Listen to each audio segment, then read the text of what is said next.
Hello, everybody. This is Trace again with the Doomer Optimism podcast. We are back with an amazing couple of guests and hosts. We've got Dave back again, aspiring peasant, to help me co-host with Paul Wheaton. So Dave, take it away. Hey guys, welcome back. We have today a super exciting guest, the Duke of Permaculture. Now, I know that when I first heard Paul call himself the Duke of Permaculture, a reference that I was like, oh, come on, man. But then I realized, like, he got that nickname from Sepp Holzer and Jeff Lawton. And if those two guys call you something, you put that crown on and you just wear it with pride.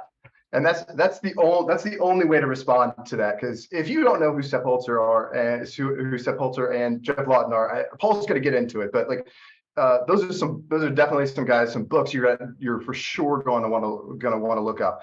But the fun thing about Paul is that he's more than just a symbolic despot. He's like a real life tyrant too, presiding over like a digital and real dukedom that includes Permies.com, which is an amazing forum for resources. Rich Soil, which is Paul's blog, which he has articles on everything from like chicken tractors to how to properly care for cast iron, which I'm pretty sure Paul's answer is let the dog lick it and leave it in the sink. He's also got this perpetual Kickstarter engine. If you're watching, I've got at least 2 Kickstarters right here. Strong recommend for those if the content is interesting to you.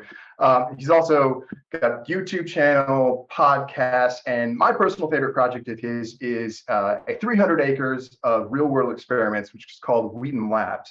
But before we get to all of those awesome things that I'm genuinely excited to talk about. Paul, you weren't always this dude walking around the woods in overalls showing people where you poop and the willows that love this poop. You started off as a software engineer in the aerospace industry, and now you wear overalls professionally and tinker with like low energy alternative lifestyles. Can you tell us how that happened? Well, first of all, I'm a little amazed that, it's not like everybody wears overalls. What's wrong with you people? I mean, this is ridiculously comfortable. I don't understand why people don't just wear overalls all the time. Everybody.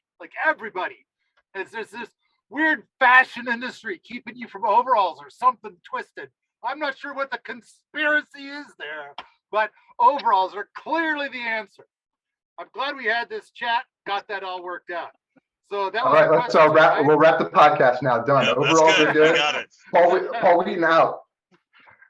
So, in fact, here we go. So you're asking about my software engineering days. Can you read that? I don't know. Got enough light? Bananacom? Okay. So, clean modem software. So basically, it was the 90s. People were getting connected to online services, and I felt like all the software sucks. Anyway, the short version is I wrote some software back then, but by then I was already a pretty well-known software engineer. And then eventually, went into aerospace. I did a lot, but in 2004, I was working on a gig. I could talk about the gig forever, but the big thing is that it's like I was already keen on permaculture, and I kind of felt like, why isn't permaculture a household word? And I came to this conclusion that maybe I can change that. Maybe I think I can do a big thing, but I would have to totally drop this very lucrative career. So I did. I let go of a very lucrative career. I think I had an amazing reputation, and I think I was in the top 1%, but maybe there's some people in the software engineering world that would argue with that. But still, the big thing is I walked away, and I fired up Permies.com and started doing all kinds of stuff to try to advance permaculture stuff. I started putting videos up on YouTube when there weren't very many people doing it, I think. I know that I posted the first ever video about a rocket mass heater. And then after a few years of posting, YouTube said, hey, we'll give you some money if you want. Whereas now it seems like a lot of people that get into YouTube for the money, I'm kind of curious how much they get, because I don't get very much from YouTube. But I did post a lot of videos with no thought of monetary advancement. I traveled, visited a lot of permaculture places, a lot of gardens and farms, and took videos and posted those and talked about them at Permies.com, and everything just kind of grew. And then next thing you know, I'm meeting Sepp Holzer and Jeff Lawton and these other people. And so I don't know, somehow, and I can't seem to stop. There's definitely been a lot of incidents that I think most people would have given it up, but I'm pretty obsessed about making a bigger difference. And yeah, you mentioned my place, kind of a play on words with Bill Nye the Science Guy. He had Nye Labs. So I said, okay, this is Wheaton Labs. It's the same, it's exactly the same, only it's completely different. So we do a lot of experimenting here. And I do think we're well on our way to becoming kind of a permaculture Disneyland of sorts. I could probably fill a couple hundred hours just talking about the experiments we're doing. There, did I answer your question? Yeah, sure. It's a good starting point. Before we get into I have a bunch of questions about everything you just said, but actually the first one I want to ask is, tell us about one of your setbacks, like a big setback. You said there are a bunch of setbacks that should have stopped you, perhaps would have stopped a lot of people. What happened, and why didn't you stop? Well, I made a podcast a long time ago. I've got like, I don't know, do I have 600 podcasts now? I think I have 600. At least 500. Yeah, you have a lot.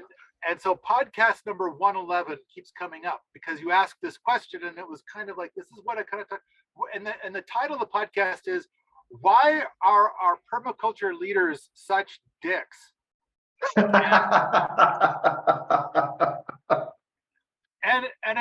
really the answer comes down to, because our permaculture community makes them that way. And so I use Ianto Evans as an example. Not only somebody that I've met, visited with many times, but I know a lot of people in his network. And I've heard the stories over and over and over again. And it's kind of like, so Ianto invents an amazing thing, rocket stoves and rocket mass heaters. And then he shows it to somebody, and this person who he's showing it to, and he's trying to impress, says, "That's stupid." And then Ianto patiently explains to him how it's not stupid. Let me help you to understand what's going on here. Oh, okay, all right. And so then, as the thousands of people come by saying that's stupid, eventually he starts to lose his patience. And then after about 20,000 people, his response is, well, fuck off then. Don't look at it. It's not for you. And so it's like, so we basically made him be a dick. Another way of looking at it is I think truly kind and pleasant, lovely people, when they get the that's stupid or other unkindness directed towards them, I think that they're like, I'm out. I'm not going to share anymore. I'm going to go do amazing permaculture things, but I'm not going to share anymore. It's just not worth the hate. So one of the big reasons for creating Permies.com is that when the haters come around, we delete that. And so then when you go there and you look at it, I imagine both of you probably got and looked at a whole bunch of stuff out there. And it's like, what a bunch of nice people with nice things to say. And it's like, yeah, that's because you get deleted and got rid of the turds. Whoa, man! It's probably one of the most heavily moderated sites on the internet. Oh, I believe it. I think it's really moving permaculture forward. Now we can finally kind of talk about it, and when these awful people come around, we just delete that. So, and as much as I've gotten a lot of ugly directed towards me, and I'm sure both of you are familiar with at least some of it. Nothing compared to Jeff Lawton and Sepp Holzer, who you guys just mentioned a moment ago. I mean, Sepp Holzer, a woman wrote a book about how much she hated Sepp Holzer. And eventually she decided to sue Sepp Holzer. And so Sepp Holzer countersued.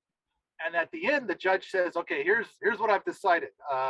Okay, hey lady, everything you own is now the property of Sepp Holzer, and you get to spend 3 years in the pokey. And you know, so we're all familiar with Sepp Holzer's Kramerhof, which he gave to his son, and now Sepp Holzer's got this brand new property that he calls Holzerhof, which I think is especially sweet considering it is the property that used to belong to that woman. And so, So anyway, the key is that it's like this stuff. I think it's the unusualness of it, the thing that it's a big leap, the things that we're talking about. And for people that might be a little, let's suppose they're a little weak in the head or a little slow on the uptake, it's too much. And so instead of saying, help me to understand this, they say, bullshit. That's a bunch of lies. You're selling snake oil. And then if they say it in a public forum someplace, then other people who are new to it, observers, they're like, oh, well, I thought it sounded neat, but apparently it's bullshit. So I think that this is where getting permaculture to be a household word got gummed up, is with these people that are struggling to understand it. I think a rather perfect example is rocket mass heaters. Yes, let's talk about those. What are they? You can heat your home with 1/10 the wood. And there are people, engineers. So I'm an engineer.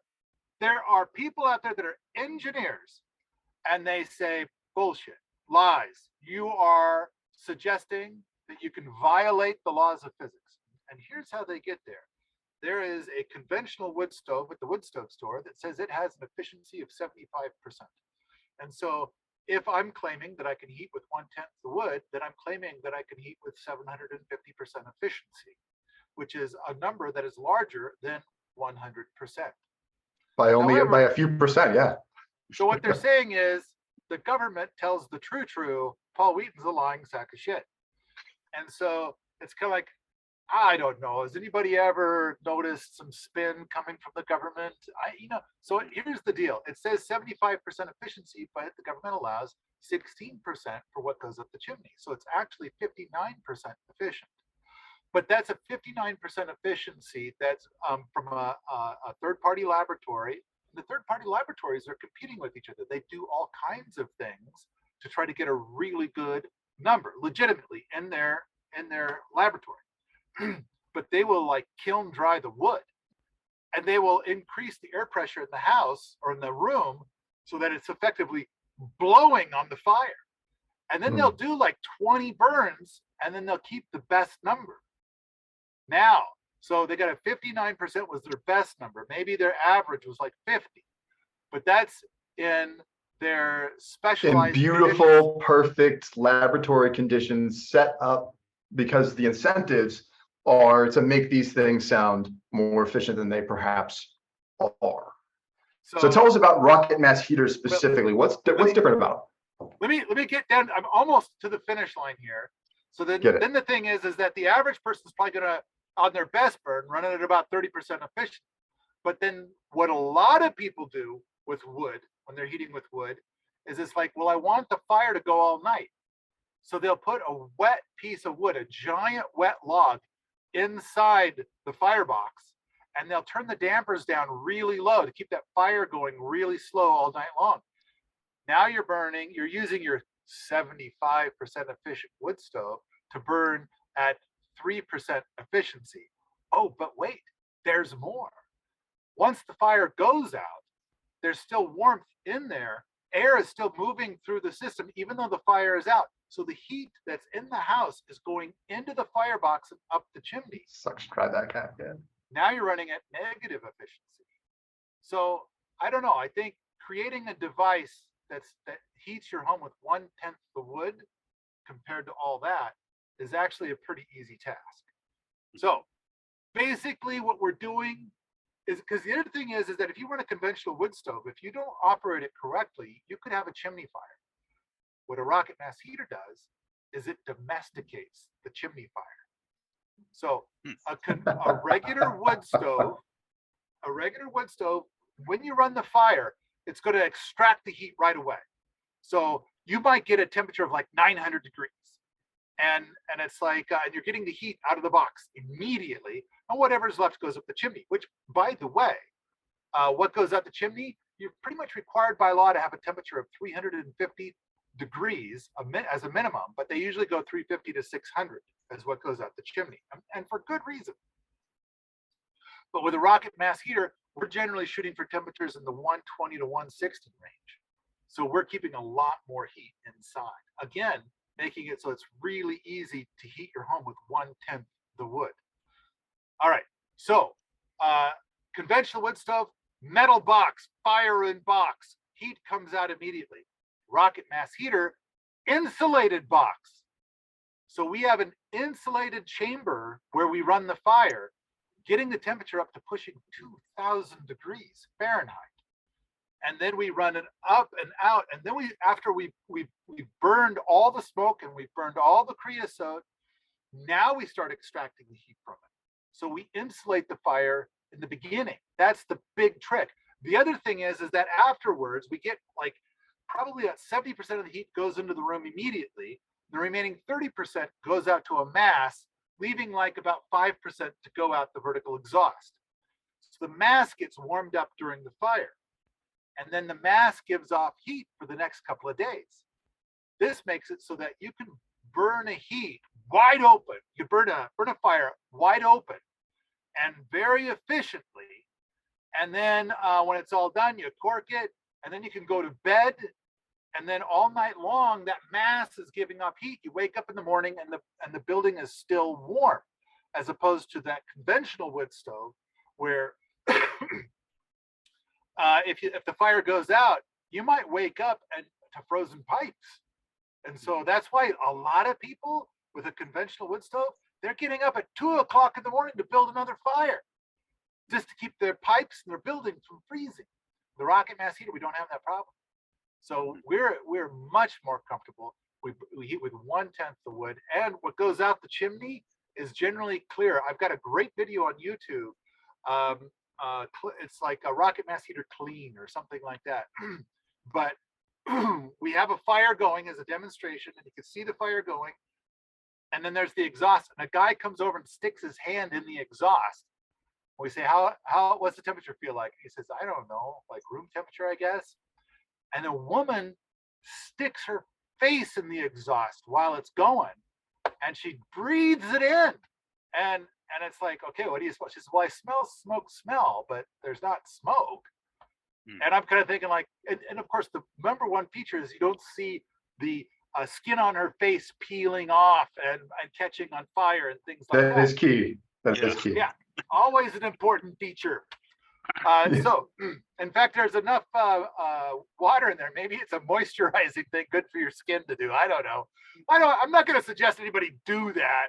I was a little surprised that she did it.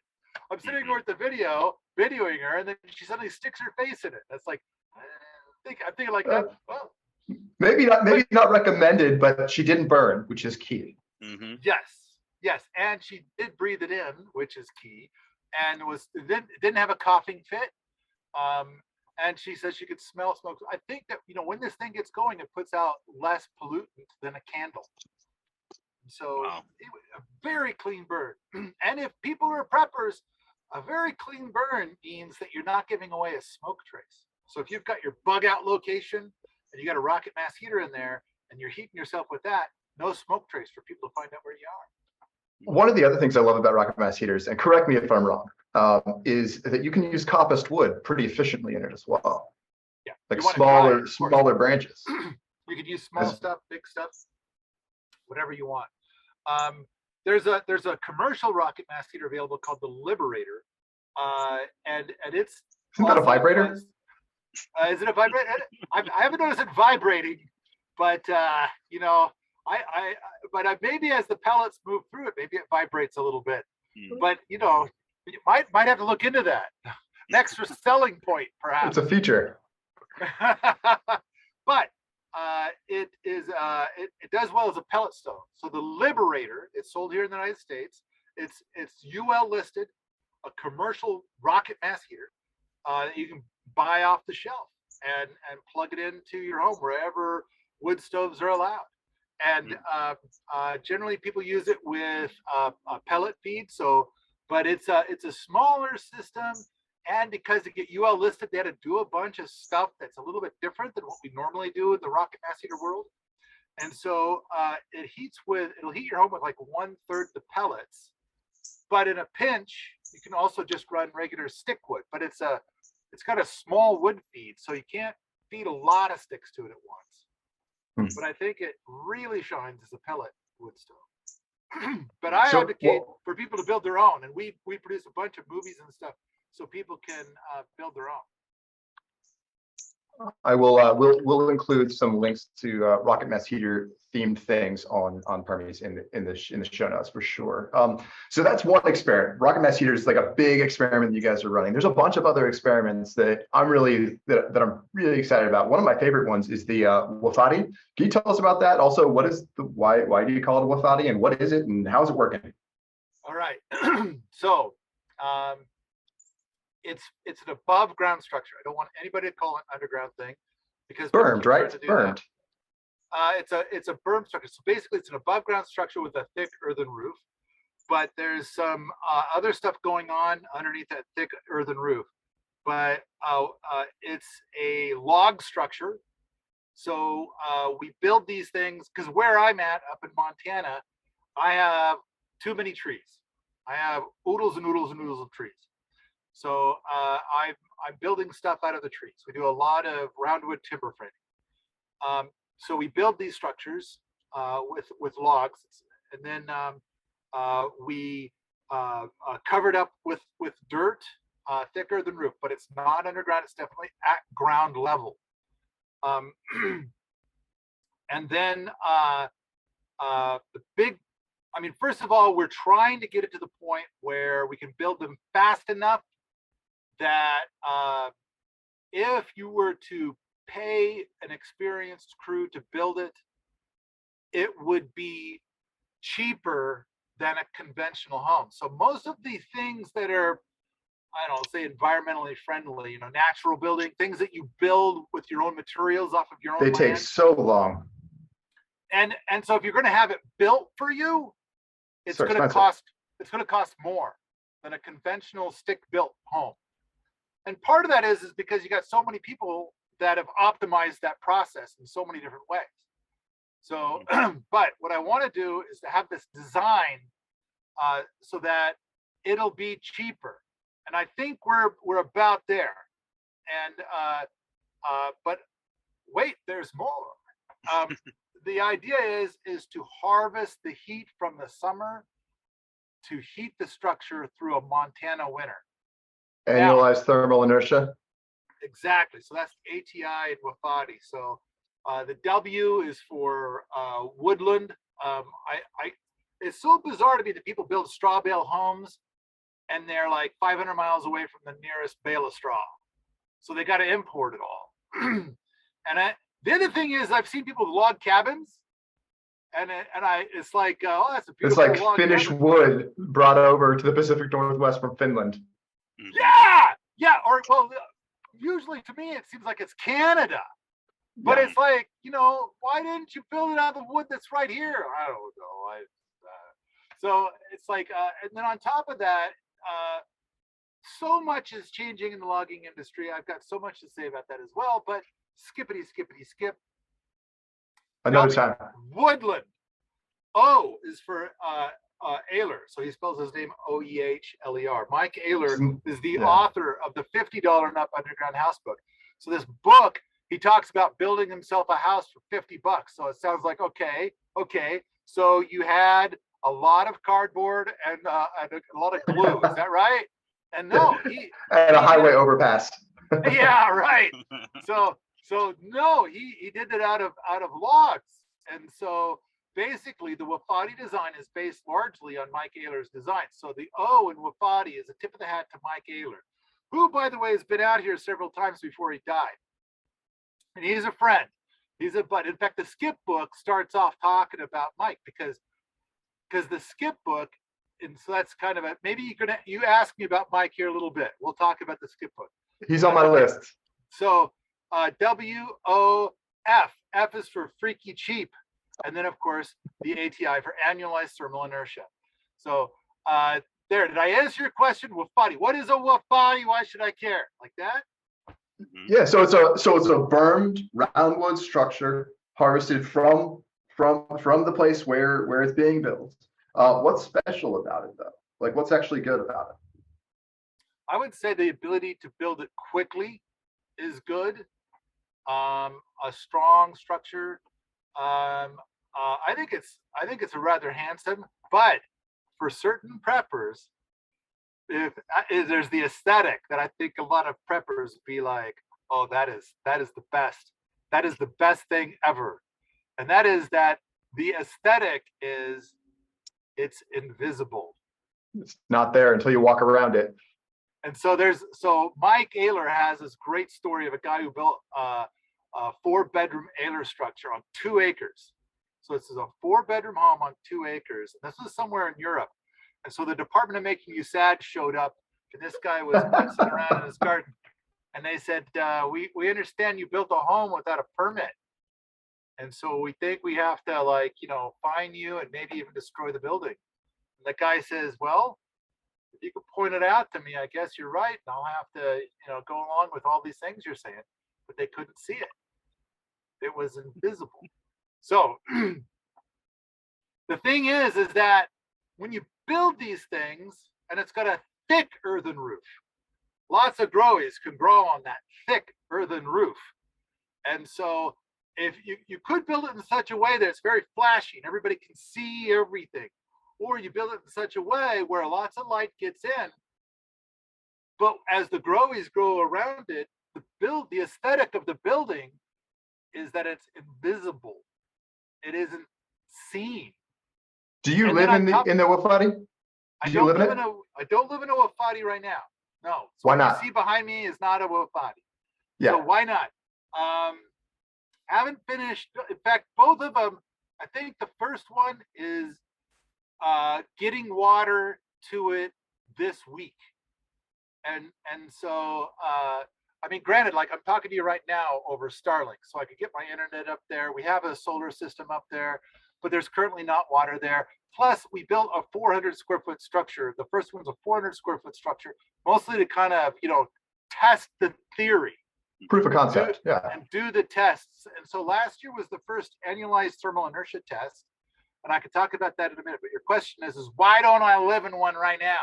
And it's kind of like, I got to tell you, people who get land, there's a thing that happens. And everybody who gets brand new land, by the time that they're like the day before they're moving on to the land, they have a list of 726 things that they're going to get done in the first day. And it's like, and then they're angry with themselves that they only got 4 of those things done because they were sure they were going to do all 726 things on the first day. And then after 7 years, they're a little bit pissed with themselves that they've only knocked out 150 of those things. And it's like, this is just the list of the things for the first day. And so I think it's a pretty common thing. Now, I've got a bunch of people who live here and we're all working on things, but it's kind of like the boot camp that we have here is basically a school. And so we get people who've never held a drill before. We got to get them up to speed, and we're teaching them all this stuff. And so everything kind of happens in slow motion. It's getting built and things are getting done. But I got to tell you, before I walked onto the land, I thought we'd have 4 Wofatis built the first year. And so currently we have 2 built. Well, yeah, I'm going to say, I'll just go ahead and say, probably more accurate to say 1.5. And we're still working on finishing number 1 to 100%. It's quite finished. And we have that new greenhouse. I don't know if you guys have seen the movie about the greenhouse, but that's using all of our latest Wofati stuff. And I think the movie turned out great. Really good roundwood timber framing techniques in there. Really good annualized thermal inertia tests results from that. But at the same time, none of our Wofatis have fully running water there yet. And even when they do, I'm not sure if I'm moving up right away or anything like that. It's like we've got a lot more work to be done, a lot more testing to do, and everything's just going so slowly. Yeah, I think I could be fine there, but then there's so much more, like being able to manage all the events and manage all the people and stuff. And base camp is where most of the activity still happens. Okay, so part of the reason is that you're living in the center of activity in Wheaton Labs, and the Wofati is far up. Right, right. That's So okay. That makes perfect sense. Yeah. It's a mile away as the crow flies, and so Yeah, we've got two properties. Damn.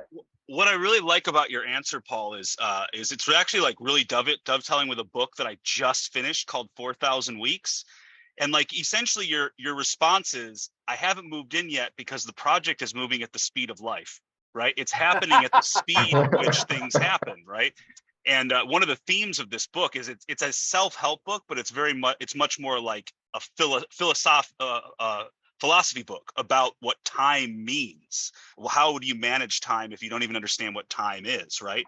And one of those things is that, like, you know, the imposition of the clock, if you will, and calendars, the way we operate, have imposed this kind of false sense of time passing, when really, like, time just passes at the speed it passes. And when you're doing stuff this close to the land and this close to the source, right, you're much more in tune with the passing of time on a human scale. You know, you're dealing with all these other people's schedules and all these other people's priorities, so things are just moving at the speed they move, right? That is all true. And on top of all of that, my role right now seems to be dominantly to harvest coin. And so until we're totally self-sufficient, somebody's got to pay for all the stuff, all the tools, the materials, the vehicles, all of the things to support all of the people that are here doing, you know, what they're doing to move everything forward. So a big part of that is like, you know, the Kickstarters that you mentioned. I do all these Kickstarters on a regular basis, and that's our operating capital, which I think if you look at it, you do a Kickstarter, you get, like, our last one got, I think, like 70 grand. And so it's like probably about half of that goes to, you know, that product. And then the other half I can use, but then I use it to subsidize our events. And then, of course, pay for all the other things that we do here. Mm-hmm. And so it's like, that's not a lot of, so what do we got, like $20,000, $25,000 left over for operating capital each year? I mean, I think we get by on very little, right? And we're going to need to get even better and better and better at that with every passing year. But you know, so I got it. That's my role. That's, you know, so and then in the meantime, everybody else gets to do all the things I want to do. But, you know, that doesn't pay enough to pay for things. So one thing I love about that answer, and this is part of the conversation, is that one of the questions we got on Twitter when we asked, like, hey, what should we ask? Somebody asked, like, you know, wanted you to talk about actually exactly this, talking about like failures, that, like, things that you perceive as possible failures of permaculture. One is, you know, people are jerks sometimes, but another one that that the last farm brought up was that a lot of people talk about permaculture as though you can buy your acreage, move on to it, throw up a cabin, and then you can live this life and just live off the land. Like, the amount of time and effort and coin invested in getting things set up to grow, getting things set up to support your life, and the time and effort it takes to do all that is so much more significant than people realize. So I really appreciate how honest you are about it. You've been there how long? 8 years now? 10, almost 10 years? Nine years. There we go. 9 years. Yeah. So, like, and it's still just a project in its fledgling stage. I think, okay, like, if you watch the tour movie, I don't know, we made a tour movie last year. I've seen the short. I've seen the short YouTube version. I haven't paid for the longer version. Good enough. So what is that called? 65 things in 9 minutes. Yeah. So it's like in 8 years. So it was filmed last year. It was filmed more than a year ago. I would have to say that what you see in that little YouTube video, I think, pretty fucking impressive. And then on top of that, there's a lot of that is innovation. We just made something up and we took a leap. In fact, you're saying failures. It's like, okay, let's talk about the red cabin. We arrived, there's like this horse shed. It stunk pesticides when we arrived. So we had to clean it all up. and we needed to insulate it, and we needed to build some bunks in there. And eventually, Peter Vandenberg, a rocket mass heater expert from Europe, came over here, and he built an experimental rocket mass heater in there called Minnie Mouse. And because it's a tiny space, and so you just need a tiny rocket mass heater. And it wasn't performing really well. So another rocket mass heater innovator came along. So it was an experimental thing. Minnie Mouse was experimental. So this second guy, he took that out and he did his own experiment, which he called the Cyclone. And it was different, but it had its problems too. So we took that out.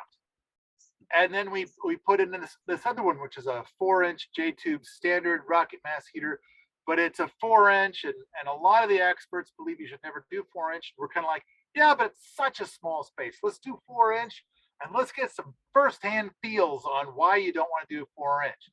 Now I know, don't ever do 4-inch. And so we took it out, but we got a gift from Europe. There's a commercial rocket mass heater in Europe called the Gamera. And so they gave us a Gamera, and we put it in. And it did better in a way, but here in about 6 weeks, we're going to take it out. So we've got a rocket mass heater workshop happening this year in about 6 weeks. And one of the projects is going to be to take that out. So what is that, 4 that we tried? And so you're saying, what are the failures? And that's like, welcome to the laboratory where we experiment. Now, the Gamera would work great in a home, but this is a cabin. So if you're in a home and you're trying to keep it at like 70, 75 degrees all the time, and then you had a fire yesterday and you got it up to 75, right now it's like 69 degrees. Nice. Then it's going to be like, okay, I want to warm it up. I want to make a fire. Well, okay, you put a fire in it really quick. You run the fire for half an hour, and now you're back at 75. Everything's great. But in a cabin, and then it's 20 degrees outside, it's 20 degrees inside. And it's like, okay, that's a lot of burning that has to happen to get that space warmed up. And the Gamera is a little tiny thing. And granted, it's a smaller space, but it's still going to take hours to warm that space up. On top of that, the Gamera is kind of more like, it's a smaller Gamera.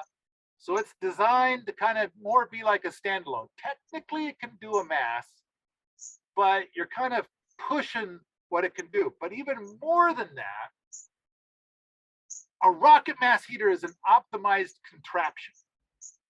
And so it works fine if the temperature inside the building is warmer than the temperature outside. So it's like if it's 50 inside and it's 20 outside, it'll work great. But if it's 20 inside and 20 outside, then that's where the optimization fails. That's where you get a downside of the optimization. So the key is that you want a rocket mass heater that's going to be a little less efficient in that scenario. So it'll start better and get going better and things like that. Otherwise, it's like it needs a lot of love to get going. And so this space has not been a good fit for the Gamera. So now we're going to take it out. We're going to put a standard 6-inch rocket mass heater in there, and we're going to design it in such a way so that way it'll start good when it's 20 degrees inside and 20 degrees outside. So failures in permaculture, you betcha. And so we're getting better at this all the time, but this is experimental stuff. So, but I think you're right. I think that surely you've seen the movie Alone in the Wilderness. Everybody watching this or listening to this right now has seen Alone in the Wilderness, right? Yeah, probably. That guy built a fucking house in like 5 weeks. But of course, he was a stud who knew what the hell he was doing. And then it's like, okay, now I got this cabin in the middle of Alaska. I ought to build a fireplace or something so I can stay warm. And he probably spends another 5 or 6 weeks building that fireplace. But although when you watch the video later, I think he heats the space more with his cook stove than with the fireplace. Fireplace is not designed to be a heat source, really. And I could talk about that for an hour or two. But the key is that it looks like when you look at the chimneys later, when it's like, oh, it's 40 below outside, then it's like it's the chimney from the cook stove that's putting out the smoke, which, you know, it's kind of like, that's smoke, man. That smoke is fuel, man. But of course, he doesn't know that. He did that. He filmed that in what, 1969? But you're saying a lot of people go up and it's a big ass job. And it's like, if you've never built anything before, that's true. It's a huge task. And you are not going to be Dick Prenneke. All right. So it's kind of like it can be done. In fact, Dick Prenneke, one of the first things he did is he planted some rhubarb. He probably planted a few other things, and the deer just came along, or the moose came along and just ate it all. The reindeer and all the other animals he was working against. Did he ever get a proper garden going? I don't know. It seems like most of his food came in that plane that flew in like once a month or whatever, bringing him supplies. So you're right. If you don't have the skills, it can be a big leap. That's why we do here. We've got Ant Village and the Deep Roots program. And it's Tell us about it. So with Ant Village, you rent an acre for a year, and it's like, go for it. You know, you start with raw land, and it's like, go for it. What can you do in a year? Some people have built a structure in 5 weeks and they can move in. Other people, 2 years later, they still don't have a structure. And it's like, it depends. And there was one guy, he started to build something, and it's like, I saw what he was building, and I went up and I talked to him. I was like, okay, you're going to build something a lot stouter than that. That ain't going to hold. And he didn't believe me. Fortunately, another guy came up and said the same thing, and then suddenly he decided to believe that guy. And so I'm kind of like, man, what do you got to do to be believed around here, you know? But I think what we've seen in Ant Village is about half the people arrive and they kind of poke at the dirt. And they do a couple of things, a little of this, and a little bit of that, and they learn a lot about themselves. And it's like they probably were complaining about that 40-hour-a-week job.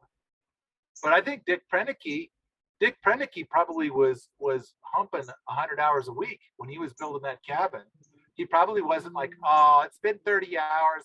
I feel like sitting down with my phone for a bit. So no, he just fucking plowed, man.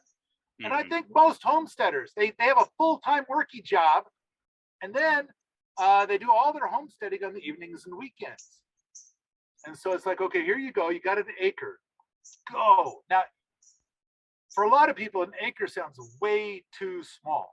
But I got to tell you, a lot of these people, an acre is way too big. And it's like, it just feels infinite. And it's kind of like, so it's too much. It's too much for most of the people. They suddenly, it's like, oh, I got to go home because my dad died again. But I'll be right back. And I'm kind of like, I don't care. You rented the acre for a year. I ain't giving you your money back. So. But sorry about your dad again. Oh yeah. Again, yeah. That's unfortunate. He dies over and over. That's wild. So anyway, and then we never see him again. And it's like, but other people come down and they jump into it and they get to it and they accomplish some stuff. And other people, now at the boot camp, the boots do 40 hours a week of permaculture, gardening, natural building, stuff like that. And then after a month, we give them their own acre to play on in their spare time, which is plenty for most homesteaders. You know, it's like, oh, I have 40 hours a week of doing a thing. And now I've got all the rest of the week, which to a homesteader, all the rest of the week is a lot. And so then they can go and build all kinds of things. And some of them build things and do things and plant things and do amazing stuff. But most of them, it's like, whew, man, that was a long day. I need all of Saturday to recover. And it's like, that's fair. That's fine. That's fine. And here's what I've noticed. People join the boot camp, and if they're here for like 4 or 5 months, after 4 or 5 months, they start doing things beyond the 40 hours a week. They start to get interested. They start doing more and more and more. And when they've been here like a year and a half, Now they're doing like probably an extra 20 to 30 hours a week of stuff that they think is really cool. They're working on their plots, doing interesting things. They're, doing stuff. They're carving a wooden spoon. They're carving a mallet. They're building this and that and the other thing, building stuff that can go onto their plot that can be part of their homestead future later. And so it's like they got to get going. They have to get started. Most of the people show up, they don't have the experience, and it takes a while until they kind of start to find their groove. Some people are very enthusiastic and they start carving their first wooden spoon after like 2 weeks. But I think most people, it's more like about 9 months. They're like, hey, can I borrow your spoon carving tools?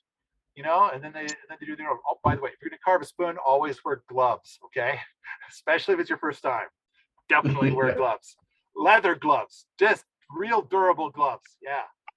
Little tip for you from Uncle Paul. Appreciate that. All right, what was the question? Am I just rambling all over the place here?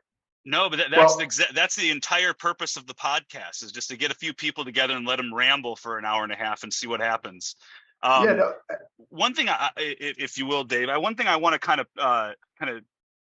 of hit on here is that it seemed to me the question that you originally asked about permaculture's failures, like it seems like the way the question was phrased in the original tweet, it seems to me more that the question was about permaculture comms and branding and communication strategy, less about failures, because the things they listed as failures in permaculture, and I'm thinking like, that's not quite right, because permaculture is a framework for experimentation and lifestyle change that almost necessitates, you mentioned it's a laboratory. You have a laboratory there, which means you're running experiments, which necessarily means you're going to fail over and over and over again.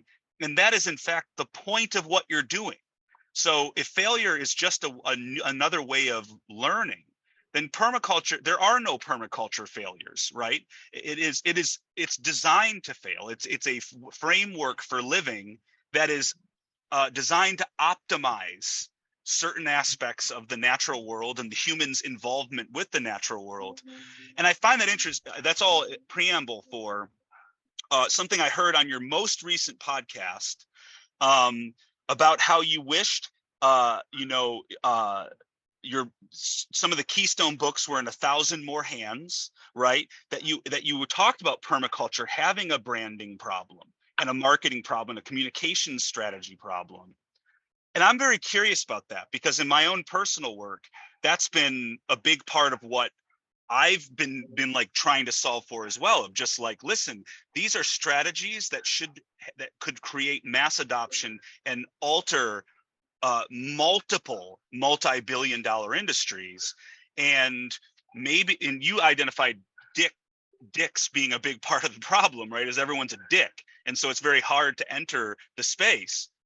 But what have you seen? I mean, it seems to me that Permies.com is one of your chief kind of missions here has been about putting branding better, like communicating better, marketing the concepts better. What have you learned there? I'm like really curious about what you've learned, 15 years in the game here now of trying to affect that branding problem and trying to like reach more and more people with an idea that should feed billions of people. Right. But that's just the food side. We're not even talking about the ecological restoration side of it. We're not even talking about all the ways in which we can be saving resources and keeping carbon out of the air and all of the ways this touches on things. What have you learned from that? You're in the trenches. You're in the trenches on the branding side. What are you learning? Okay. I think to respond to what you just said, I bet I could fill 60 books. And so well, get started. We'll get to work. Paul. New Kickstarter idea. The first thing I want to do is that you said something about dicks. Yeah. And it's like, and you said a problem is the thing about the dicks. Yep. And I want to say the problem is the solution, which is a permaculture expression. And it's kind of like, what does it mean to be a dick? And I think that the thing is that when you point at somebody and say that guy over there is a dick, then it's like, basically that guy over there is doing something I'm not cool with. And it's like, I think everything we do in permaculture, there are people in corporate America that are not cool with it. And so don't we, therefore, the three of us, aren't we all being dicks? I mean, aren't we bucking the norm? Therefore, we're a bunch of dicks. So Will Wheaton has a famous expression saying, don't be a dick. And I have an expression saying, be a dick. I need people. I think part of it is don't be afraid of people calling you a dick. Yeah. Like, get out there, do stuff, make change. And there's just embrace, there's gonna be people pointing at you, calling you a dick. Like that gal that pointed at Sepp Holzer and called him a dick and wrote a book about what a dick this guy is. And it's like, Sepp Holzer's not a dick. She's a bitch.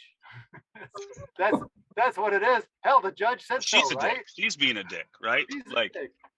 If you point and say someone's a dick, you got 4 fingers pointing back at you, or 3 fingers pointing back at you, right? Like you're exactly. Being the dick, you know. Can you ever possibly point at anybody and say they're a dick and not be a dick?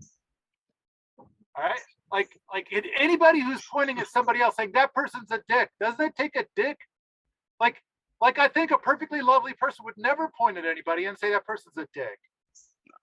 All right. Try and find the good. All right. So if we transcend the dicks, what lessons you're actually like excellent. You're excellent branding. Like I gotta say, like world domination gardening is like you're really, really good at these like pithy phrases that really hit the core of things. So yeah, what have you learned, and what could other people be modeling? Exactly, there it is. What could other people be modeling after you? There's just not enough light. If I do it like this, does it show up? World domination gardening. Okay. So that looks like an incandescent bulb there. What's going on with that? So well, that's the three movie set, but as a physical DVD, which hardly anybody buys. Although there are some people that are like, their internet is so bad that they want DVDs still. It's kind of unusual. So we have bunches of these DVDs still. It's like, oh well, in order to move forward, I had to take a risk. So I bought 1,000 of them, and I've sold maybe half of the physical DVDs. And it's like, I guess I'm just going to sit on all these physical DVDs forevermore. But it's like, that's part of it, taking risks. Somebody's got to take the risk. Everybody wants a sure thing. But I think a big part of permaculture is taking the risk. I want to address real quick the thing where you said something about a carbon footprint or something like that. I don't remember exactly what it was, but I want to say a thing to your audience, and that is that half the people listening are like, carbon footprint's a serious thing, and we better get this sorted or we're all going to die. The other half of your audience is saying, whoever believes that is pretty soft in the head, and they're going to try to leverage that whole carbon footprint thing to fuck up my shit, and I hate them for that. All right, so here I want to say. Well, you know our audience like perfect. You just dialed it. So I want to say a thing. First of all, you know, when it comes to carbon dioxide in the atmosphere stuff, it's not like you could say, look, there it goes. I saw it. It's behind that tree. Get the gun. Let's go kill it. It's an invisible thing. It's invisible. And so we're kind of dependent on these people with all of this fancy equipment to tell us like, oh yeah, it's bigger than it used to be. And so it's like, you know, says who? I wasn't alive back and used to be. And so who was that? Do we know that guy? Is he trustworthy? I don't know. So it's invisible, and I think it's fair for people to be skeptical. I mean, that's a big part of science, just being skeptical.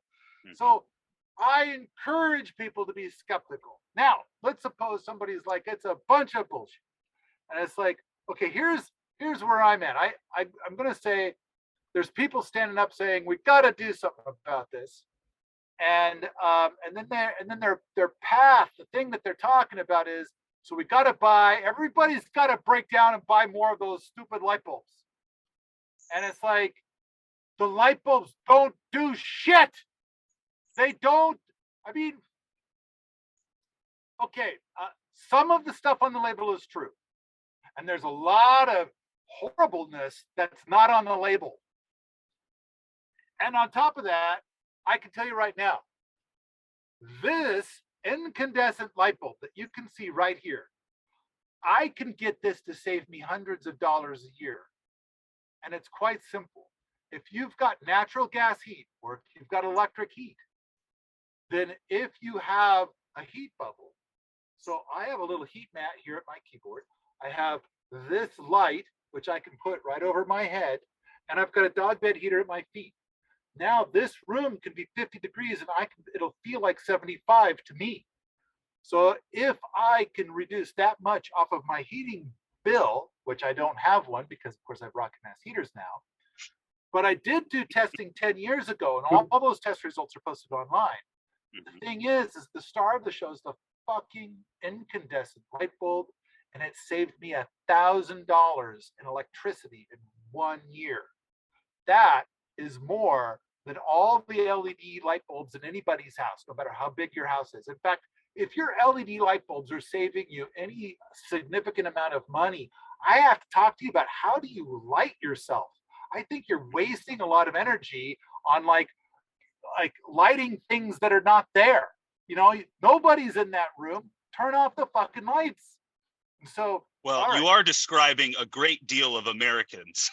You know, I mean, like that is the problem, right? Is that the rebuttal to that, right, from a normal average American is, well, I don't want to have a dog bed heater on my feet, and I don't want to have to have a light bulb shining on me. I want every room to be 74 degrees at all times of the year, right? And I want every room to light.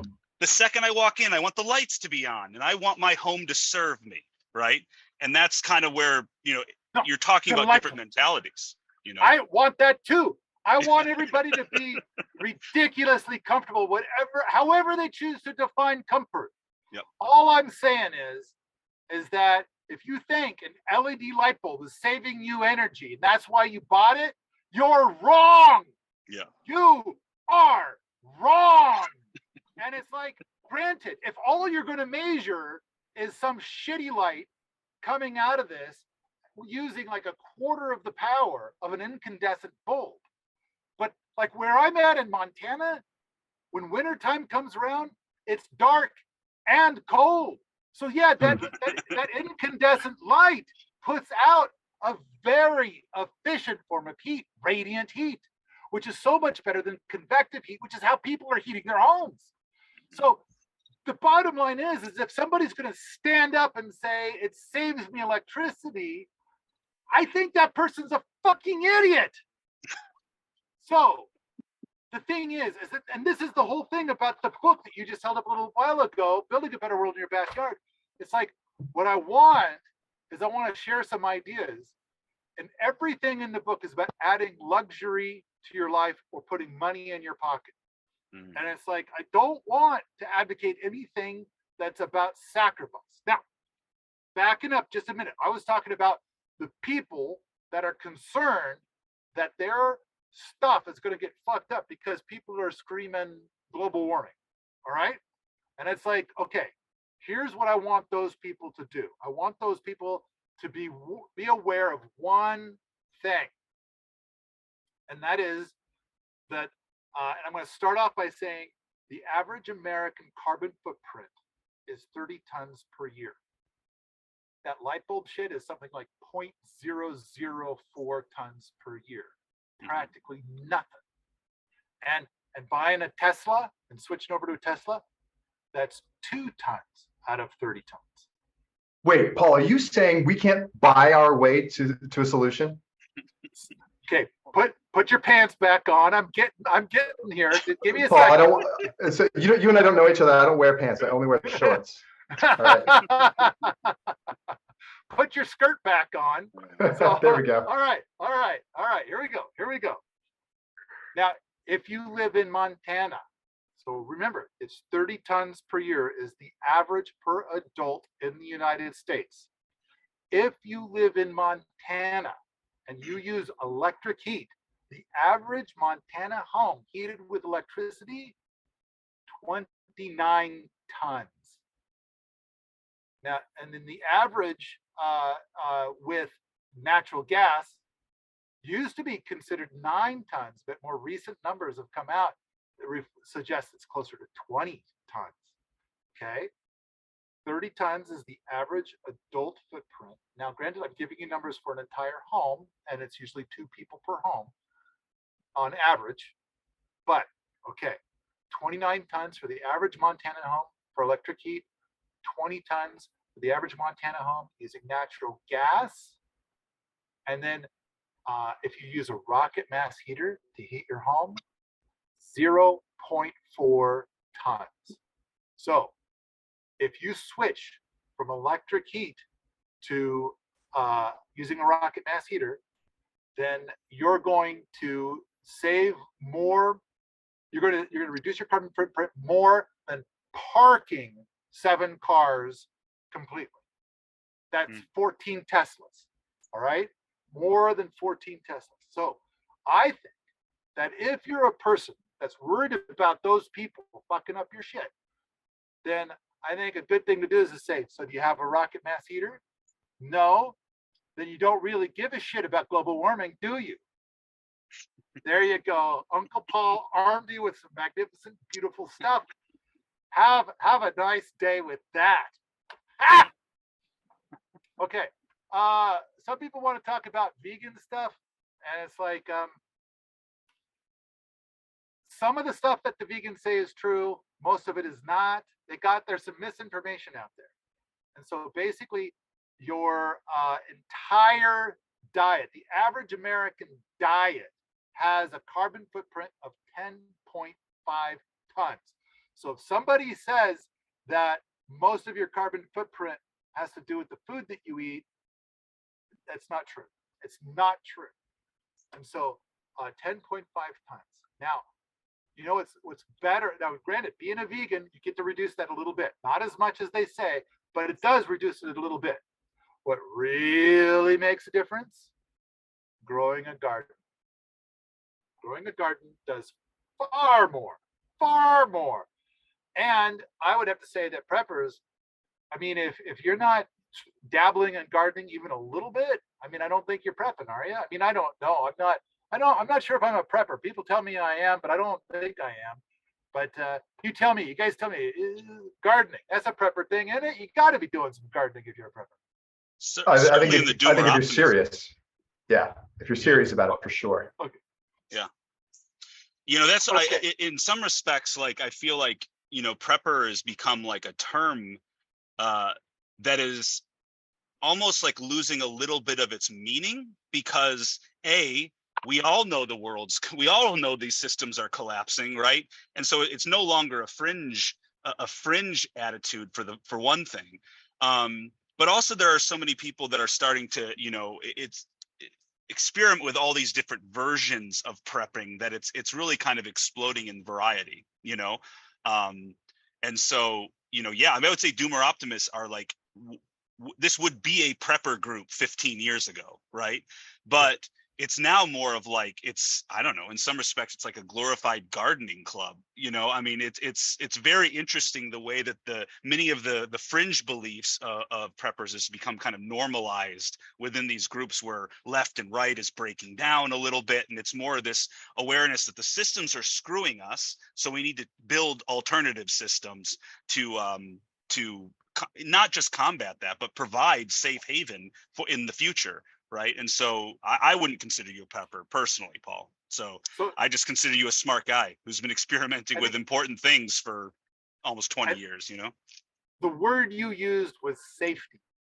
And it's like, I think that's the key. Why do we get a worky job when we're 19?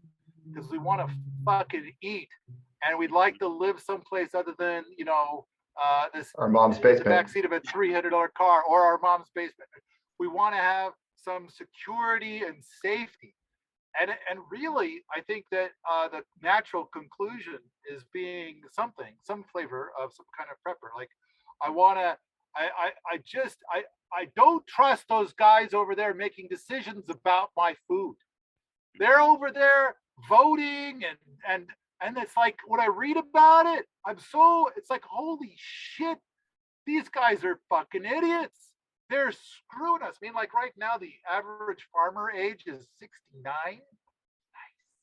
But it's like that's the thing is that those guys are getting old and croaking. And then what happens? And it's like, why are the youth not picking it up? And it's like, what the youth are kind of like, hey, why should I do that when I can go put my naked self on OnlyFans? You know? And it's kind of like there's all kinds of other opportunities that just doesn't pay anymore. Well, why doesn't it pay anymore? And it's like because of the commodification of the whole system. Mm-hmm. And basically those old duffers are doing it because that's what they've been doing for the last 40 years. And they're just keep on doing it, even though for a lot of them, it's like they're not even breaking even. You know, everybody's got a game in the system. I think a beautiful movie is Broken Limbs. You got to watch this Broken Limbs movie. It's very old, but it really drives the point home. It's about the Apple industry. And it's like, man, it just really rocks. And is that the one about Wenatchee? Yes.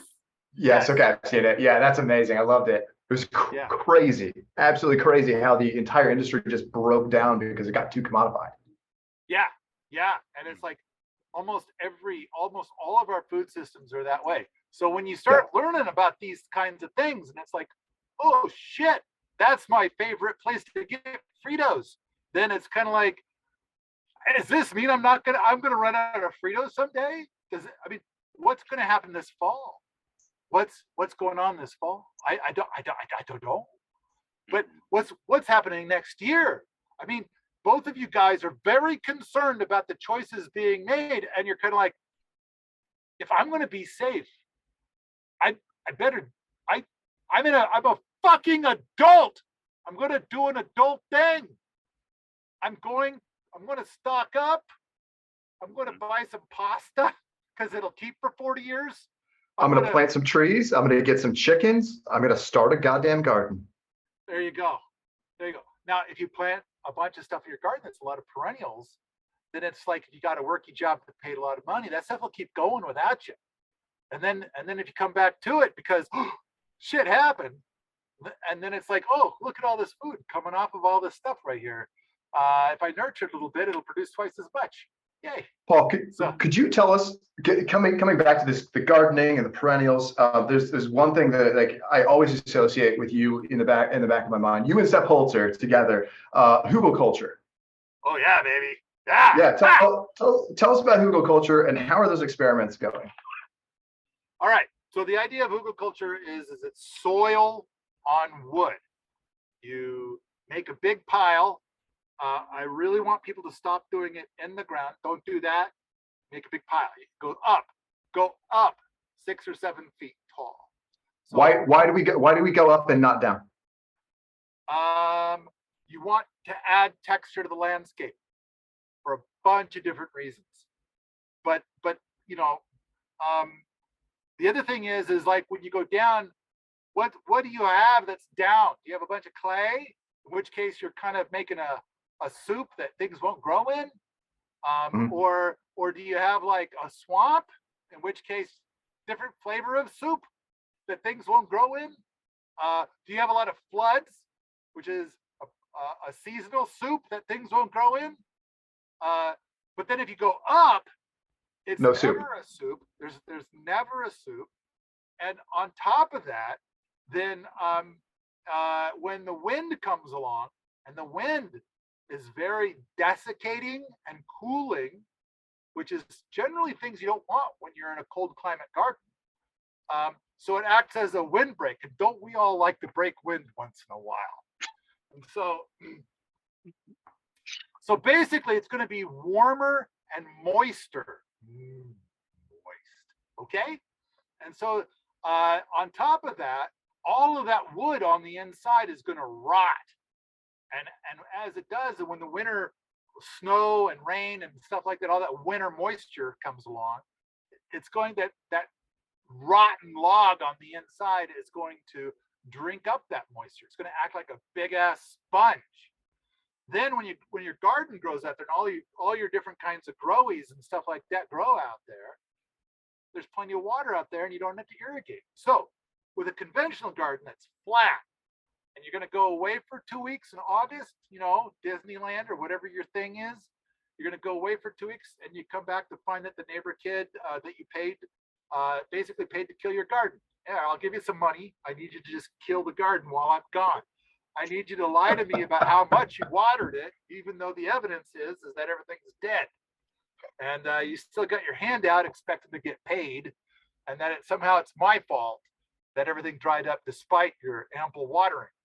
So instead of that scenario, you don't pay the kid and you go away for 2 weeks and you come back and everything's still doing great.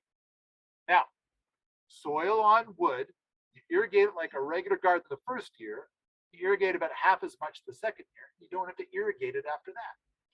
Ta-da! There. Now, granted, I could fill a few books on just Hugelkultur, but that gives you a quick idea, right? That's great. Now, one thing you brought up. Go ahead. The World Domination Gardening stuff has a whole movie dedicated to Hugelkultur, so I talk a lot more on that. Awesome, and we'll link to that as well. So you brought up this permaculture tool, Hugelkultur, that is really good for dealing with wind and drought and flooding. Are there other things that people like? There's a lot. I mean, there's a lot of climate, like microclimate changes. Wildfires are presumed something that's on your mind. What do you have tools or things that you're doing, adaptations you're making at Wheaton Labs to help protect you against wildfires? Right. I mean, around here, the big thing that people do to mitigate wildfires is that they do fuel reduction. And what they mean is that they're going to go in and they're going to cut out a lot of the trees that are there. So like if a wildfire came, then the wildfire would struggle to keep going because there'd be less fuel. So fuel is going to be like little vertical sticks. So a lot of times, a lot of trees will grow. You'll get like 100 trees growing in a little bunch all together. And then because there's too many competing, most of them die. And then they're just sit there. They're kindling. They're kindling, ready to go. It's like bring on that wildfire. So the government will pay people to go onto their own land and do fuels reduction. And so, and then what they do is they take all of that wood and then they go and they put it in a big pile somewhere and they throw a tarp over it. And then come January, they whip off the tarp and then they light it on fire. So you still have a fire, but now it's a controlled fire. Because in the middle of January, that fire's not, there's snow everywhere. So the fire's not going to get away from the spot. But now here you are and living in Western Montana and the air is smoky as fuck because it's like everybody's doing this. And it's like, does that seem like the permaculture way to you? And I don't think it is. So you are correct, sir. We are doing something a little bit different. Now, I've got a whole podcast dedicated. I did it with Alan Booker. And we go into great detail about what we would do to make it so that a million acres of forest land will be safe from wildfires. And so pretty much it kind of goes like this. Let's suppose that each of you has a 5-acre plot, and you're like, running a wood stove or something. Like, let's say it's a rocket mass heater. On top of that, you're going to build a Wofati. So you got a bunch of wood off of your lot to build the Wofati. So you reduce the fuels load already. But for that smaller stuff, you're not going to build a Wofati out of that. That stuff that's super. So one of the things that we do is we build what we call junk pole fence. So I'm sure you've seen all kinds of things that people have built out of bamboo. And so it's kind of like we're doing that, but with these small sticks that otherwise would be fuel for a wildfire. And so we build these fences out of it. Then the smaller bits that come off of it, we use that for mulch on our gardens. But basically every part of the tree gets used. And now if that same stick that was up in the air ready to be kindling for a wildfire, if it goes as part of our fence, the rest of it is on the ground getting nice and soggy and turning into soil, there's nothing there for the wildfire to get hold of. So now, each of you guys, I'm saying you each have like 5 acres and you've done all the things I just described. And now there's not a whole lot of wood on your property. Furthermore, you're kind of like, I have a hard time serving up a chunk of conifer wood for dinner. And so it's not my thing to eat, conifers for dinner. So I've decided that I'm going to have fewer conifers, and I'm going to make these Hugelkulturs, and I'm going to grow deciduous trees instead. And I'm going to grow all this other stuff, which turns out to be a little less flammable when the wildfires come through, and produces food. So when we have these wildfires, who owns that land? And what are they doing there? And it's like, well, it's generally timber companies. Now, granted, timber is lovely, wonderful stuff. I even buy some. I also mill my own and build mostly out of just logs off my property. But I guess that's what I'm kind of advocating is buy less timber, do more with, logs and stuff, or make your own timber, make your own lumber.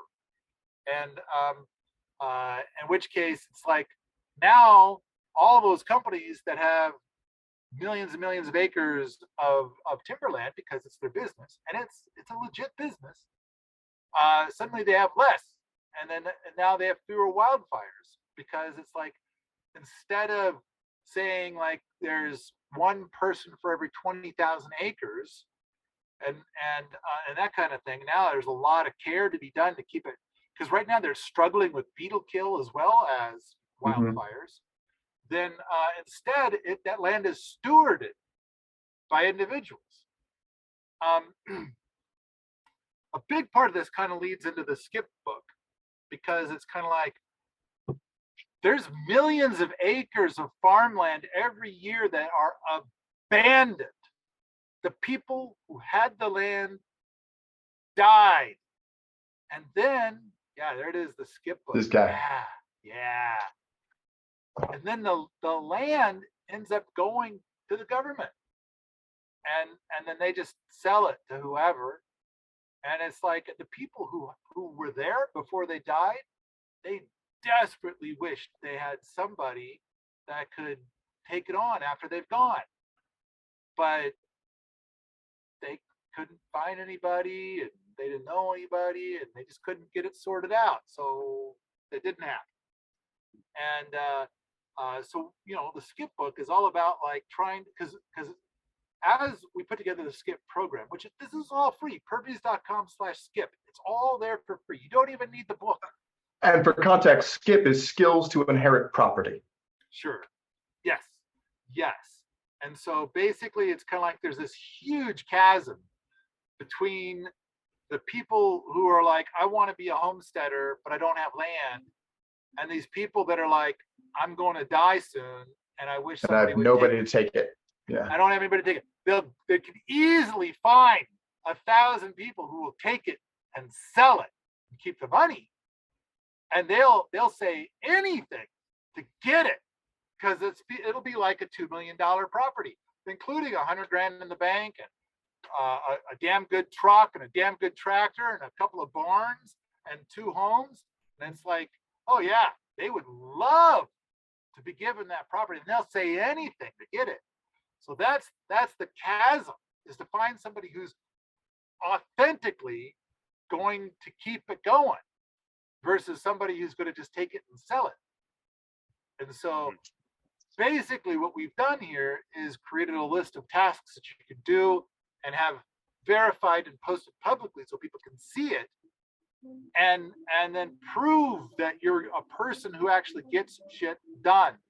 Prove that if you were given land, you would take amazing care of it and do amazing things.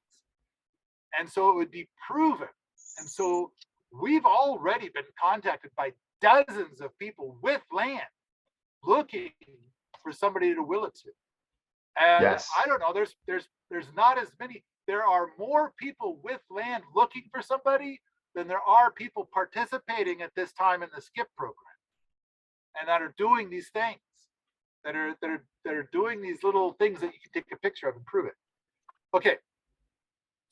About 12 minutes ago, I was asked a question and I went off on 4 different tangents, and I'm sure I dodged. There was something about like reaching people about permaculture, like the permaculture marketing part, like the part of connecting communities like online or that kind of thing, and as opposed to the on the ground permaculture. There's something about that, right?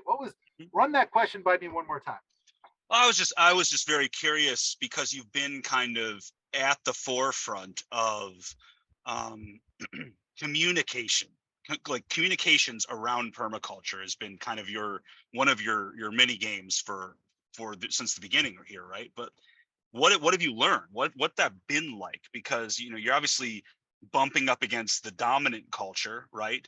And so you have to make this thing that sounds so alien and so strange palatable, and like highlight both the value as well as you're not going to like turn into some kind of freak if you see the truth of all this, right?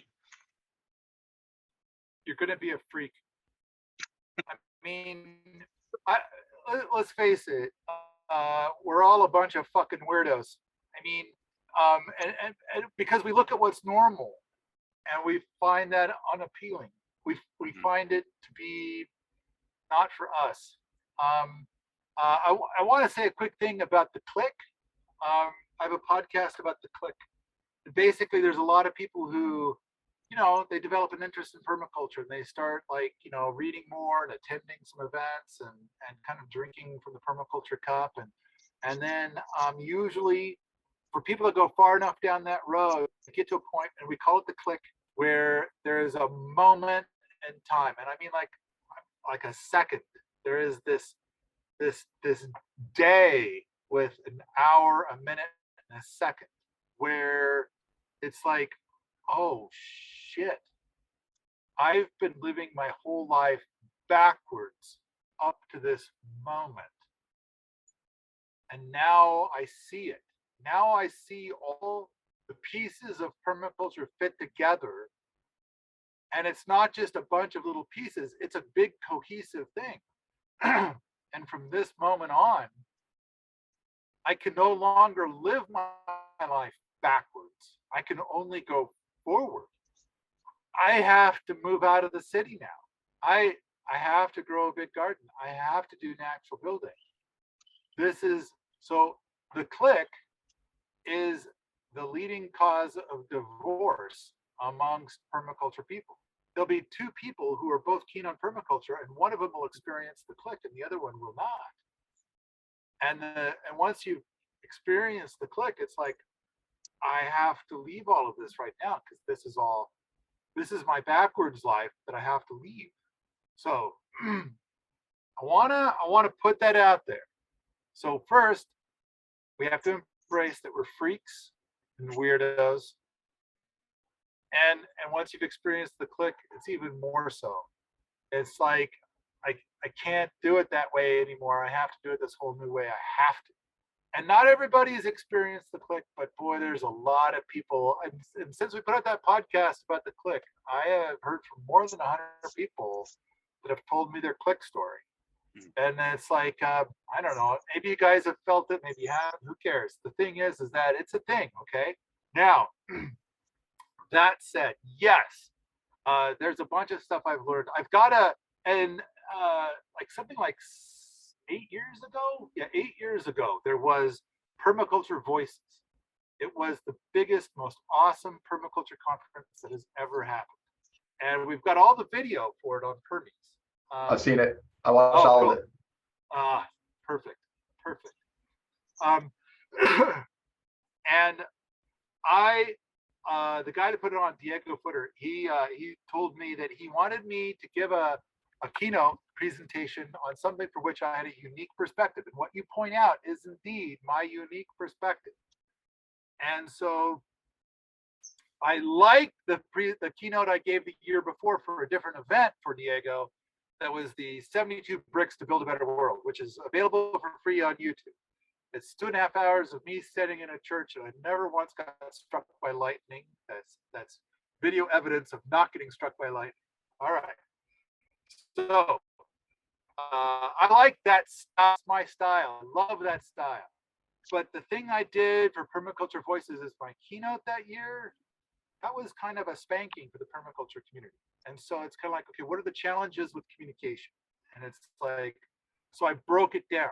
I called it, the presentation, I called it permaculture velocity. And I did a big breakdown of why is permaculture currently not a household word. And I feel like probably a good half of it is our own permaculture community. Our permaculture enthusiasts are holding us back. Rather than being supportive of each other, there's a few that are being very vocal and very hostile. And it's discouraging people from talking about permaculture. And the next thing is that we have a lot of corporate trolls. The message that we speak for permaculture is contrary to the message of their employer, and they're paid to go onto the internet and advocate their employer's message. There's a lot of, now I know that a lot of people are skeptical about corporate trolls. The evidence about corporate trolls is very profound, so you do your own research, and you make your own decisions. I, of course, run a large website, a large online community. I'm here to say I think corporate trolls are not only real, but prolific. And so, I mean, there's also spammers, which isn't the same thing. Corporate trolls are human beings who will engage in a conversation and say, that's bullshit. You can never beat oil. Oil is so good. And, and I got to say, there's a lot of good things to say about oil. I mean, when you get gasoline, that is a very predictable substance, because Bill Ballason's thing is permaculture is about replacing petroleum with people, and people are fucking nuts. And so it's kind of like, it's hard. This is a hard thing to do with people. They're so unpredictable. That petroleum is super predictable. So when you go out and you have your big monocrop and a big tractor, it's really predictable how it's going to turn out. Whereas, you get a bunch of people and it's like, oh man, this can go in all sorts of directions.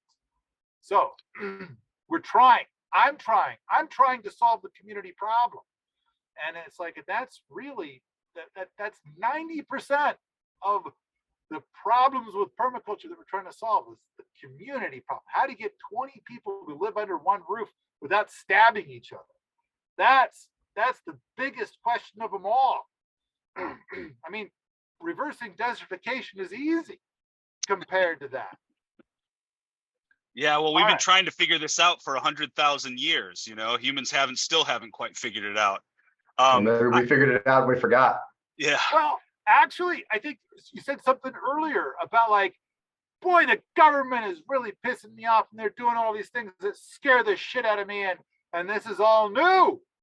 And I'm like, it's not new, it's different. Yeah. It's different. It was a bigger shitstorm 100 years ago. It's just different. Mm-hmm. And it's like, we've come a long ways to make things better, but they've gotten better and they've got worse. And it's like, so if you're building a better world in your backyard, this book of mine, the very first paragraph is a quote from Dickens from A Tale of Two Cities. It was the best of times. It was the worst of times. And so then he goes on about how it's better and it's worse. And it's like, we've got cool things. We've got the internet. We're recording this on Zoom. This is amazing. We're all so far away, but there's video and audio. And later you're going to distribute it as a podcast. That's amazing. Now, at the same time, why doesn't anybody recognize what a fallacy is anymore? They think they listen to the word fallacy and they think, is that some sort of dick? Like that's somebody, like a dick pic or something? It's the Liberator.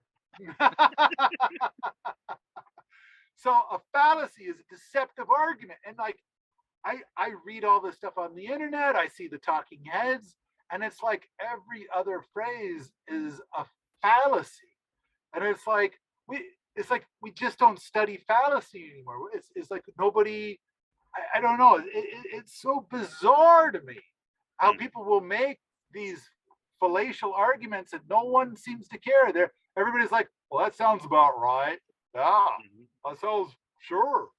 That sounds good. I'm going to do that. Yeah. And it's like, are you fucking kidding me? That was a fallacy. You know, you're gonna base your life on a fallacy. Well, in the meantime, somebody is speaking true over here, and without fallacy, you sound like you're full of shit. It's like idiocracy. It's like you guys have seen Idiocracy, and then the guy comes up and he's saying reasonable things, and it's like, you sound gay. That was the whole argument. Everybody's like, yeah, yeah. You know, Yeah. this is the world we live in today. Yeah. All right. So I think we gotta wrap up here in a minute, but I wanted to just mention just very briefly about the click. Is I heard the click and I had no freaking idea what permaculture was. I heard the click and then I went in search of what it was and I found permaculture. And I want to point that out because I think COVID, the last 6 years in particular, but COVID like as a point, I think a lot of people heard the click at once and have no idea how to articulate it or the change that happened in their soul. And I think there's something that permaculture has something to offer that will resonate with what they felt. And so I don't know if that's your experience, Paul, or if you're experiencing that as well, Dave. But for me, that's how it happened for me. I mean, I literally heard the words "make food." I didn't even have a garden at the time. I heard "make food," and it was my voice. I wasn't hearing voices, but it was my internal monologue said "make food." It was very crystal clear. And so I went in search of how I could make food, and I discovered permaculture and discovered my co-owner and the business I own, and it completely changed my life, right? And I think a lot of people heard it and they have no idea what they heard or why. They heard a bell toll in the distance and they don't know what was ringing the bell, right? And so I feel like our comm strategy, right, is more important than it's ever been because there's such a huge open wanting audience out there. For one thing, Paul, I would be surprised if you don't get plenty of people asking about Skip once this airs, because regularly in the doomer optimism circles are people bemoaning the fact that they can't find cheap land to start their homestead. And I mean, it's an astounding community that is growing up around doomer optimism, but even not doomer optimism. I mean, the health and wellness field, right? The anti-vaxxer field, like there's all these different groups that are coming to very similar conclusions about the dominant culture, and they're just putting that energy into some bizarre places. And I think permaculture, for one, offers a very interesting solution to the problem that has arisen in their hearts. I think a person that does Skip could get a property that's a homestead with a garden all ready to go. And I think that there's also people that could, somehow they got some land or they come here where we make it really easy to get people set up on land. But whatever it is that they're doing, that they can kind of get going. But the point I want to make is whichever path that you choose it's like when you live in the city, then you really got to pay attention to the politicians. And if the wrong one gets in and starts making poor choices, you could find yourself really fucked and dead. Things could go really, really wrong, and then you are screwed. Mm-hmm. But when you have a homestead and you're doing permaculture and all that politics and the city stuff, that's so small and far away. It's like you are so resilient in so many ways that it kind of doesn't matter. I mean, like, let the politicians do whatever they're going to do and screw everything up. And it's like, I hope all those people are okay. It's like when you hear about an earthquake somewhere. I hope all those people are okay. And it's like, but you didn't have an earthquake where you are. And I think that's a big part of it. Now granted, yes, it can be very, very slow or it can be very, very fast. It depends on the individual. So there's a lot of people that are doing it and they're ready. And there's a lot of people that are doing it and they're not ready. And it's like, I think